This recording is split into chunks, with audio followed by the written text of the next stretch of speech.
আসসালামু আলাইকুম, শুভরাত্রি। সবাই ভালো আছেন?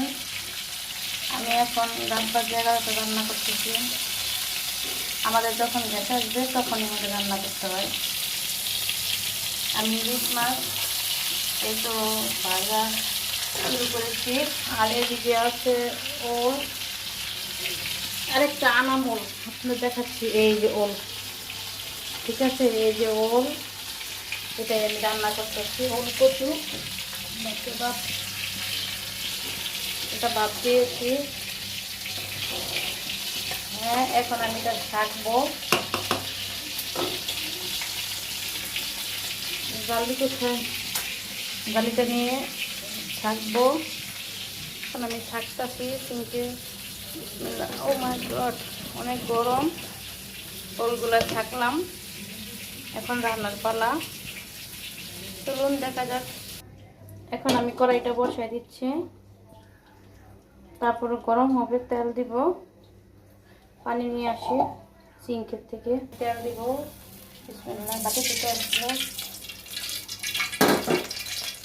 তেল দিয়ে দিব।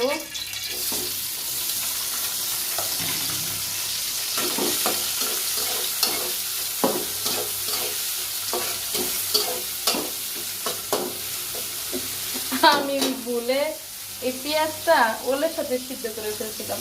পেঁয়াজ ওলের সাথে একসাথে ছিঁড়ে রেখেছি, ভুলে হঠাৎ মনে করছে পেঁয়াজ কোথায়, আবার পেঁয়াজ নতুন করে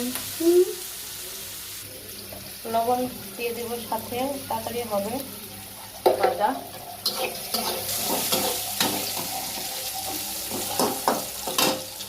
আমি পেঁয়াজ বাটা দিয়ে দিব।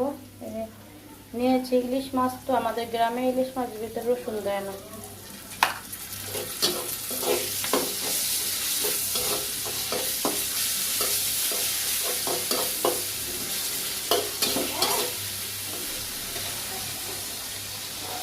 তারপর হলো মরিচ হলুদ দিয়ে দিব। লবণ তো আগে দেওয়া হয়েছে। আমি এক হাতে ভিডিও করি আর এক হাতে রান্না করি, এজন্য আমি সম্পূর্ণ ভিডিও দেখাতে পারি না। হলুদ মরিচ দিয়েছি। এখন আমি এটা হলুদ আমার হাতে ভাঙানো মরিচ। কড়াইটা একটু নড়ে, এক হাতে ধরতে হয়। আমি এখন এটার ভিতরে পানি দিয়ে দেবো।